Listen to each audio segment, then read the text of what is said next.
Well, we've been getting requests. This is so weird. You guys are fantastic and strange. We've been getting requests for us to talk about scripture. So that fell on me. And I had a great conversation with a good friend of mine who she was reading in Matthew chapter 15. There's a story of the Samaritan woman that's pleading with Jesus for him to heal her daughter. And a lot of people have trouble with this, and I understand why, and you will too if you don't remember it right off the top. The short story, I'll read it and then I'll tell you what we figured out as we were reading. This is Matthew chapter 15, verse 21. It says, "When Jesus left there, he withdrew to the area of Tyre and Sidon. Just then a Canaanite woman from that region came and kept crying out, 'Have mercy on me, Lord, Son of David. My daughter is cruelly tormented by a demon.' Yet he did not say a word to her. So his disciples approached him and urged him, 'Send her away because she cries out after us.' He replied, 'I was sent only to the lost sheep of the house of Israel.' But she came, knelt before him and said, 'Lord, help me.' He answered, 'It isn't right to take the children's bread and throw it to their dogs.' 'Yes, Lord,' she said, 'yet even the dogs eat the crumbs that fall from the master's table.'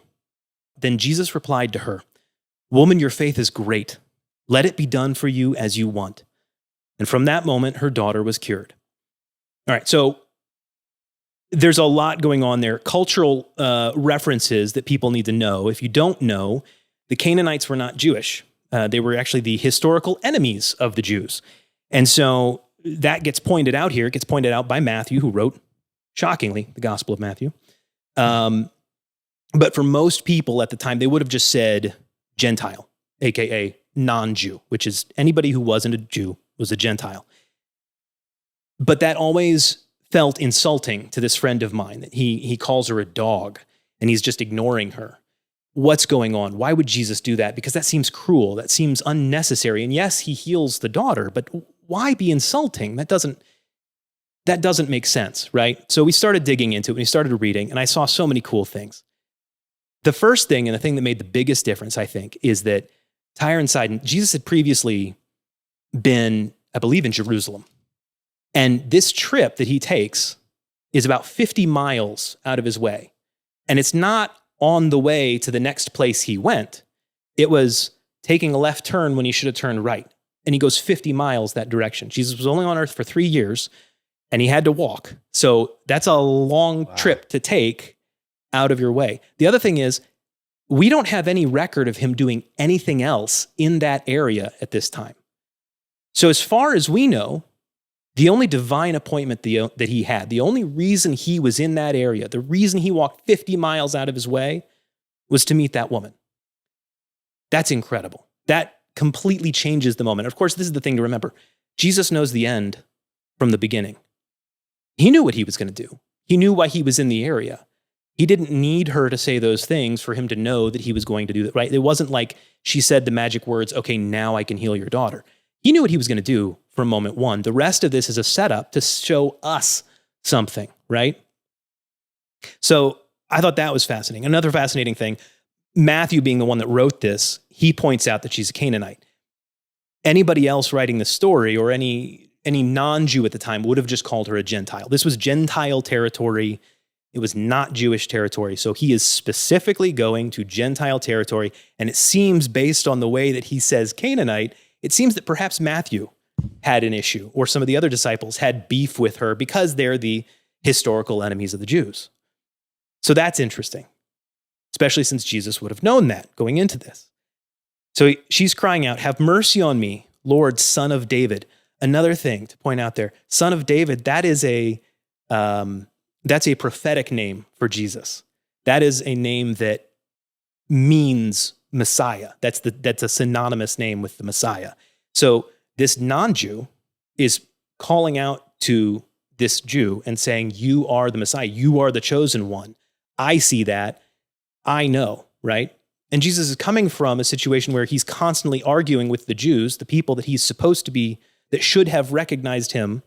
And so many of them, especially the highly educated religious ones, didn't, which comes in later in the story. So she calls him by a prophetic name, meaning right off the bat, she's got some level of belief that most of the people around didn't, which is pretty cool.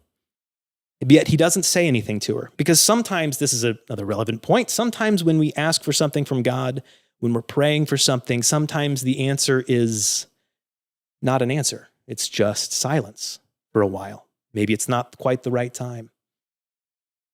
But she's annoying the disciples, and I think this is really fun. She's annoying the disciples with the way she's crying out.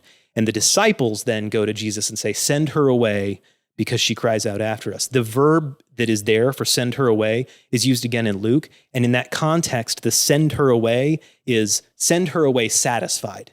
Just do what she wants, because good golly, we're annoyed with this woman. Can you just, you're God, we know that, just do what she wants and get rid of her. And so the first response that he offers, and in fact, both responses presumably are to the disciples, not to her, right? He says to the disciples, I was sent only to the lost sheep of the house of Israel, which was why he was there. That's why he came, was for the Jews, right? And I think he's calling out from them some recognition on their part.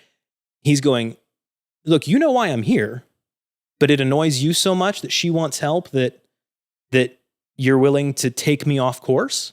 Because my job is not to seek to heal all the Gentiles as well. That was going to happen, but that was the disciples' job. That's what he commissioned them to do, is then to take the story out to the Gentiles.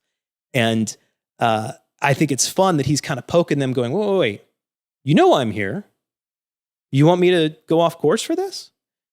And they say, and then she reiterates again, Lord, help me, which is like the perfect prayer. Well, I won't go down that path, but there's a great sermon about how that's like the perfect prayer. Lord, help me.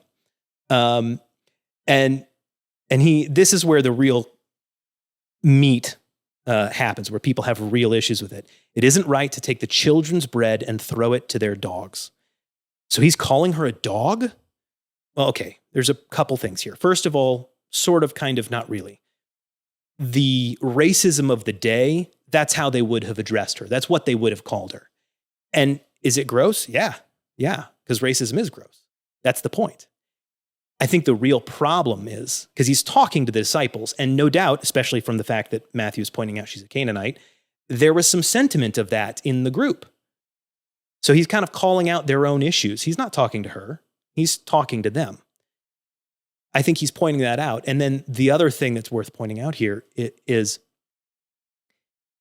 the bread, that which he had to offer, had already been rejected by the Jews. And that's what she points out. I just want the crumbs. If they're not going to have it, can I have it, please? I think the other thing that's really fascinating here, that I don't want to say it does a disservice to us, but it stinks that we can't hear Jesus' tone of voice. Because tone of voice, the inflections can change so much. If I say, I love you, versus I love you, right? That means totally different things. And we can't hear the way Jesus is saying these words to her or to the disciples in that moment.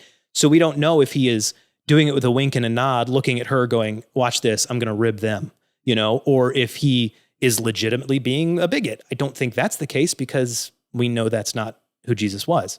So it stinks that we can't hear the tone of voice. I think that would alleviate a lot of people's concerns with this particular verse or chapter. The big punchline at the end, though. And Jesus replied to her, woman, your faith is great. Let it be done for you as you want. There are only 2 instances in the Gospels when Jesus specifically honors someone's faith. Only 2. And neither one was to a Jewish religious leader or even a Jew. It was the Roman centurion, and it was this woman. Those are the only 2 people that he commends their faith. There's the other woman who gets healed from her bleeding. That he says, your faith has made you well, but he doesn't specifically say, your faith is great. He only says that twice, and she is one of the 2. Once I knew all of that context, especially that he's going 50 miles out of his way just to meet her, completely changed the way I read that story.